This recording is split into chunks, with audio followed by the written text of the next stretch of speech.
வணக்கம் அக்கா. எல்லாரும் எப்பவும் நல்லா இருக்கணும். அதாவது எல்லாருமே வாழ்க்கையில கஷ்ட நஷ்டங்கள் பார்த்து வாழ்ந்து வந்திருந்தாலும் கூட, எல்லாருக்கும் ஒரு சின்ன ஆசை இருக்கும். வாழும்போது இருக்கக்கூடிய தேடலும், ஆசைகளையும் தாண்டி கடைசி காலத்துல இறக்கும்போது நம்ம சொர்க்கத்துக்கு போவோமா, நரகத்துக்கு போவோமா அப்படிங்கிற அந்த ஒரு விஷயத்துல ஆசை எல்லா மனுஷனுக்குமே இருக்கும். நம்ம சொர்க்கத்துக்கு தான் போகணும் அப்படின்னு. அதுல ஒரு விஷயம் நம்ம அடிக்கடி சொல்லிக்கிட்டே இருப்போம். என்னன்னா, நான் சொர்க்கத்துக்கு தான் போவேன். ஏன்னா நான் யாருக்கும் எந்த பாவமுமே பண்ணதில்ல. நான் யாருக்கும் எந்த கெடுதலுமே பண்ணதில்ல. அப்போ நான் சொர்க்கத்துக்கு தானே போவேன். நான் நிறைய தர்மம் பண்ணியிருக்கேன், தானம் பண்ணியிருக்கேன். நான் சொர்க்கத்துக்கு தான் போவேன். நான் நிறைய தெய்வத்தோட ஒன்றி இருந்திருக்கேன். நான் சொர்க்கத்துக்கு தான் போவேன். அப்படின்னு நிறைய பேர் சொல்லிட்டு இருக்கிறத நம்ம கேட்போம் இல்லையா? ஆனால் யாரெல்லாம் சொர்க்கத்துக்கு போக முடியும்? யாரெல்லாம் சொர்க்கத்துக்கு போகவே முடியாது? அப்படிங்கிறத பத்தின ஒரு பதிவு தான் இது. அதாவது ஒரு 4 நண்பர்கள் ஒரு மரத்தடியில உட்காந்து பேசிட்டு இருந்திருக்காங்க. இப்ப அந்த 4 பேர்ல முதலாமானவர் சொன்னாராம், "நானா இறந்தேன் அப்படின்னு சொன்னா, கண்டிப்பா நான் சொர்க்கத்துக்கு தான் போவேன்" அப்படின்னு சொன்னாராம். பாக்கி இருக்கிறவங்க எல்லாம், "எப்படி சொல்ற?" அப்படின்னு கேட்கவும், "ஆமா, நான் எப்பவுமே வேத மந்திரங்கள நான் உச்சரிச்சுக்கிட்டே இருக்கேன். அந்த உச்சரிக்கக்கூடிய அந்த வேத மந்திரங்கள் கண்டிப்பாக என்ன சொர்க்கத்துக்கு தான் கூட்டிட்டு போகும்" அப்படின்னு சொன்னாராம். அப்ப 2ஆம் மாணவர் சிரிச்சுட்டே சொன்னாராம், "இல்ல, நீ வேத மந்திரத்த மட்டும் நீ கத்துட்டு இருக்க. ஆனா நான் வேத மந்திரத்தை கற்றுட்டு மக்களுக்கு உபாசனம் பண்ணிட்டு இருக்கேன். அப்ப நான் தான் சொர்க்கத்துக்கு போவேன்" அப்படின்னு சொன்னாராம். 3வது நபர் சொன்னாராம், "நீங்க 2 பேருமே முடியாது. நான் தான் போவேன். ஏன் அப்படின்னா, நீங்க மந்திரத்த கத்துக்கிட்டு படிச்சு மக்களுக்கு நீங்க குடுக்குறீங்க. ஆனா நான் அத தெய்வத்துக்கிட்ட போய் அர்ச்சனை, அபிஷேகங்கள் பண்ணி தெய்வத்துக்கிட்ட அந்த மந்திரங்கள சொல்றேன். அதனால நான் தான் போவேன்" அப்படின்னு. இந்த 3 பேரையும் தாண்டி 4வது நபர் சொன்னாராம், "நீங்க 3 பேருமே முடியாது. நான் தான் போவேன். ஏன்னா, நான் தான் 24 மணி நேரமும் தெய்வத்திற்கு பக்கத்திலேயே இருந்து தெய்வத்திற்கு அபிஷேக ஆராதனை செய்து வரக்கூடிய மக்களுக்கு துன்பத்தை தெய்வத்தினுடைய பாதத்துல சமர்ப்பிக்கிறேன். அப்போ நான் தான் சொர்க்கத்துக்கு போவேன்" அப்படின்னு 4 பேரும் சொல்லிட்டு இருந்தாங்களாம். அப்போ பக்கத்துல ரொம்ப பெரிய ஒரு வயதான ஒரு பாட்டி சுப்பியெல்லாம் பொறுக்கிட்டு இருப்பாங்க இல்லையா?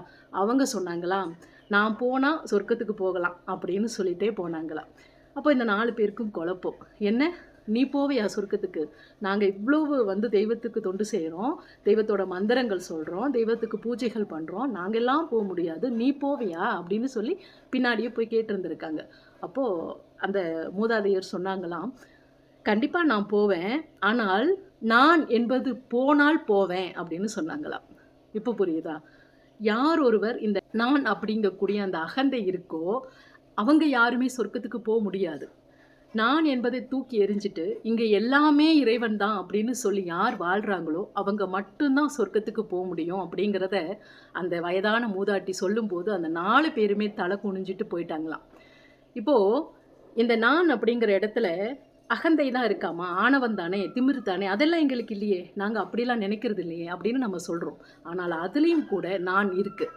நான் அப்படி இல்ல. அப்படின்பதில கூட நான் அப்படின்னு இருக்கு. இந்த நான் அப்படிங்கிறது ஒரு மாயை. நமக்குள்ளான மாயை. எல்லாமே நான் தான். இப்போ ஒரு வீடு கட்டிட்டோம். நான் வீடு கட்டிட்டேன். நான் குழந்தைங்கள பார்த்துக்கிட்டேன். நான் தர்மம் பண்றேன். நான் தானம் பண்றேன். நான் பெருமையா வாழ்றேன். நான் புகழா வாழ்றேன். நான் திறமையானவன். நான் வசதியானவன். நான் உலகத்துல யாருமே பண்ணாததெல்லாம் நான் பண்ணக்கூடியவங்க. நான் அப்படிப்பட்டவங்க அப்படின்னு சொல்லி யாரெல்லாம் நான் அப்படிங்கிற விஷயத்த எதுலெல்லாம் போய் திணிக்கிறோமோ, அப்படி திணிக்காம இருக்க முடியுமாமா அப்படின்னு கேட்டா, கண்டிப்பாக அத்தனையிலயுமே நம்ம நெறைய பேர பார்த்திருப்போம். சிவ சிவ, சிவார்ப்பணம். இந்த வார்த்தைக்கு உண்டான அர்த்தம் என்ன அப்படின்னா, அவர்களுக்கே அர்ப்பணம்.